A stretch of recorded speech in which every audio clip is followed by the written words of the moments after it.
Hai, saya Tezar. Dalam beberapa waktu ke depan kita akan belajar bersama. Sudah siap belajar? Let's go!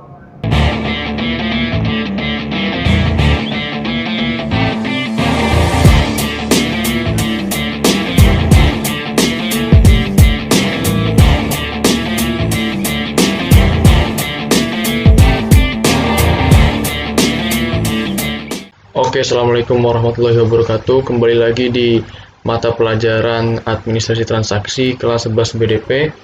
Hari ini kita akan membahas tentang alur transaksi. Nah, alur transaksi itu apa sih?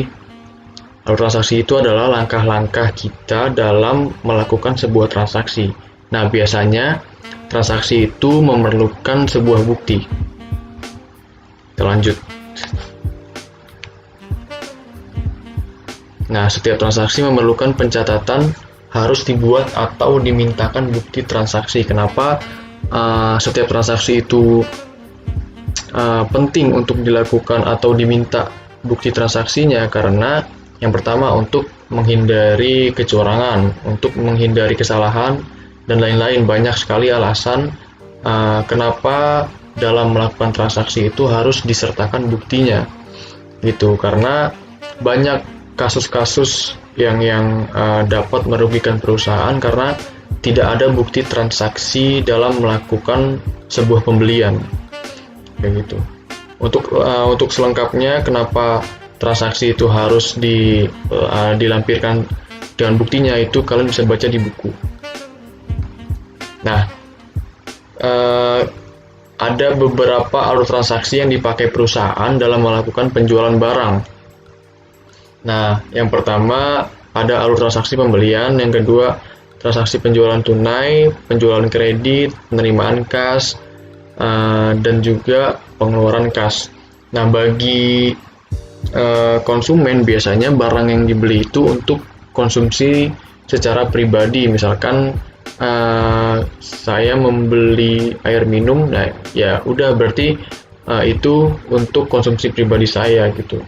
Nah, kalau bagi pedagang membeli sebuah barang itu untuk memperoleh keuntungan. Misalkan pedagang membeli satu karung jeruk yang kemudian nantinya akan dijual secara per buah atau per kilo, sehingga pedagang bisa mendapatkan keuntungan. Nah, kalau bagi produsen, biasanya produsen melakukan sebuah pembelian itu untuk kepentingan produksi, misalkan membeli sebuah bahan baku dan lain-lain. Misalkan perusahaan ingin membuat sebuah bangku, maka yang barang-barang yang harus dibeli adalah kayu, paku, dan lain-lain, yang mana tujuannya untuk membuat sebuah bangku, kayak gitu. Nah, kali ini kita akan membahas alur transaksi pembelian terlebih dahulu pada poin 1. Nah, transaksi pembelian adalah suatu kegiatan untuk memperoleh barang atau jasa dengan cara memberikan balas jasa serupa jumlah uang yang nilainya sama dengan barang atau jasa yang diperolehnya. Jadi intinya, ketika kita membeli sebuah barang atau menggunakan jasa orang, maka kita harus membayarnya dengan uang yang harganya sesuai dengan harga barang atau jasa tersebut. Misalkan saya membeli air mineral harganya 5.000, maka saya harus membayarnya seharga 5.000, nggak boleh kurang dari 5.000. Atau misalkan kalau misalkan jasa tuh, misalkan saya mencuci mobil harganya itu 50.000 misalkan. Nah, maka saya harus membayar jasanya itu seharga 50.000. Kalaupun saya membayarnya lebih, itu adalah sebagai imbalan atas jasa yang dia lakukan gitu. Nah, ini ada beberapa alur transaksi pembelian. Yang pertama itu surat permintaan. Nah, surat permintaan itu muncul ketika adanya permintaan dari bagian produksi. Misalkan ada beberapa penentuan untuk menentukan surat permintaan. Yang pertama itu secara intuitif atau secara perkiraan. Misalkan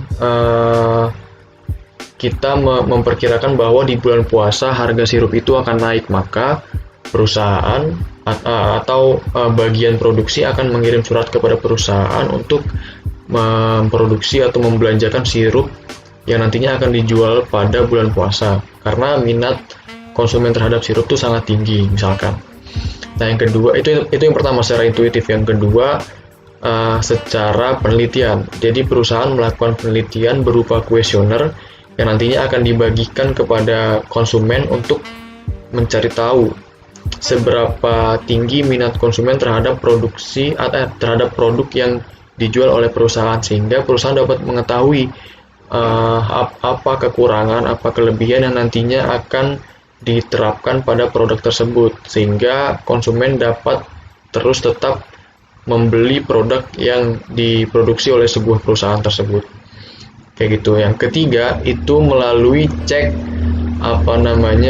gudang. Jadi kalau misalkan stok di dalam gudang itu habis, artinya barang tersebut laku, dapat terjual dengan baik karena stok yang ada di gudang itu sudah habis.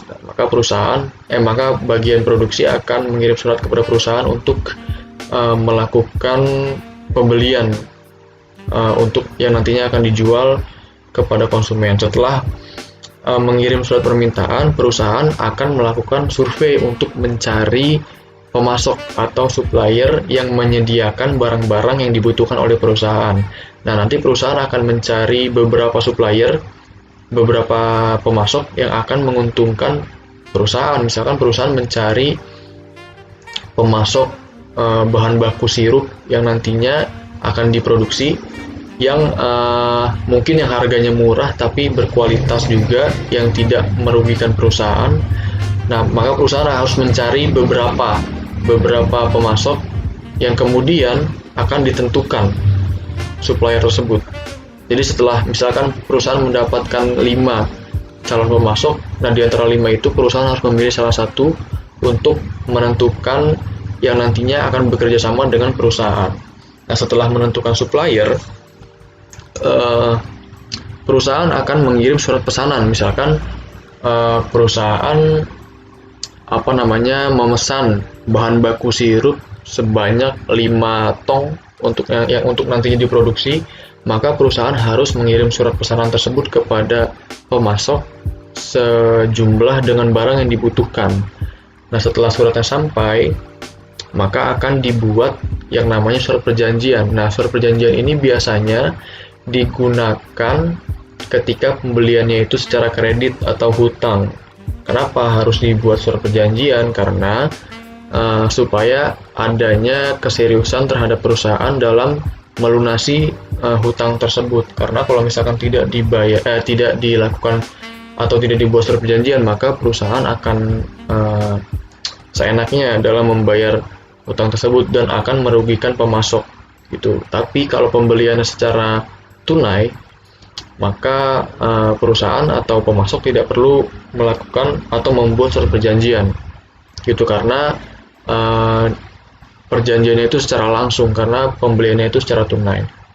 Nah, kemudian setelah itu perusahaan akan menerima barang. Setelah melakukan perjanjian, perusahaan akan menerima barang yang kemudian kita harus periksa dulu barang tersebut sebelum dibayar. Jadi setelah barang itu kita terima, kita harus periksa dulu apakah barang ini terjadi kecacatan atau terjadi kekurangan, kerusakan, dan lain-lain sebelum dibayar. Karena nanti akan lain cerita ketika sudah dibayar, ternyata kita baru menemukan kekurangan atau menemukan kerusakan, karena ada beberapa pemasok yang mungkin tidak mau bertanggung jawab atas hal tersebut karena barangnya sudah dibayar.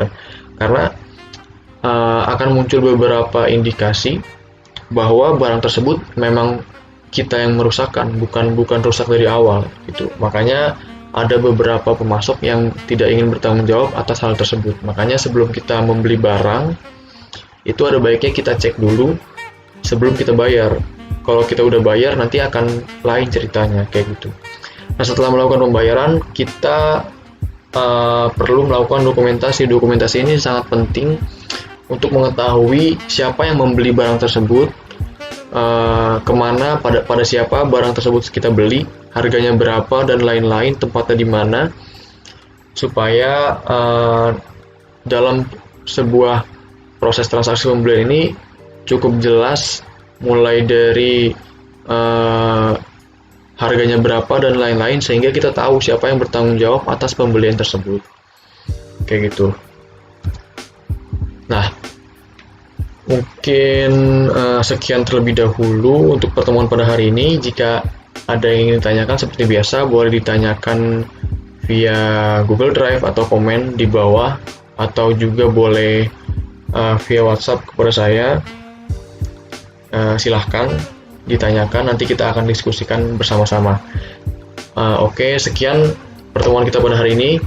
Kurang lebihnya mohon dimaafkan. Wassalamualaikum warahmatullahi wabarakatuh. See you. Bye.